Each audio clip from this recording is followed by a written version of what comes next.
Hey, so obviously email is an integral part of our life, and in marketing, advertising, we know that email can be incredibly effective. At Nudge, we put out This Week in Native Ads every Friday to help build our brand. We also have done a lot of research and know that email is typically in the top 2 drivers of quality attention and quality traffic to branded content, so it can be very powerful. From a consumer standpoint, 3 of my favorite email newsletters are Food and Tech Connect, which is put out by Food and Tech Connect, Danielle Gould. It's about the intersection of food and technology, if you couldn't guess that. Everything from how food is produced to how it's distributed to how it's marketed. I find it fascinating. I think it's really interesting to look at the jobs that are available and to see the type of technology-focused jobs that food companies are hiring for.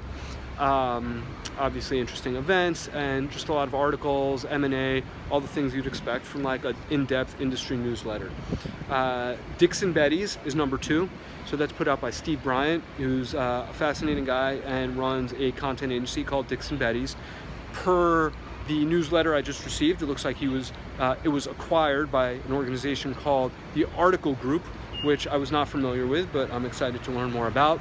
Anyway, Steve has a very interesting voice, very interesting perspective, and tends to surface and curate stories that I haven't seen elsewhere. And that I appreciate, because discovery of content is incredibly difficult. And if you find a gifted curator with an interesting voice and perspective like Steve, I know for me it's something that I really cherish and find a lot of enjoyment and benefit from. I would also say on the distribution side, Steve has done an incredible job, because his email typically hits my inbox on Sunday nights, which is great because it stands out that way. You know, Monday morning I get like 10 different email newsletters, but the one that comes in Friday nights Sunday night always captures my attention. So kudos to Steve for that as well.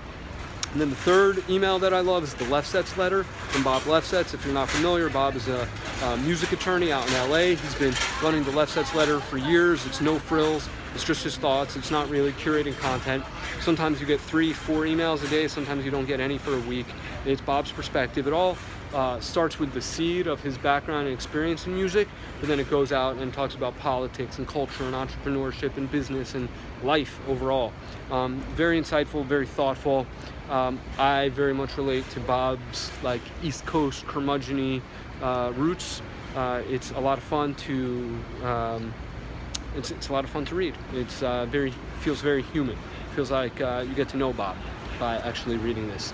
So yeah, a couple of my favorites. There's obviously some other great ones out there when it comes to curating information on emerging technology and media. I'm a big fan of The Emergist by my friend Andy Hoffman. Music and technology crossover. Jesse Kirschbaum over at New Agency puts out Beats and Bytes. So that's more than 3. That's 5 email newsletters that I love. Plus This Week in Native, that's 6. I'm going to stop now. Go read my email.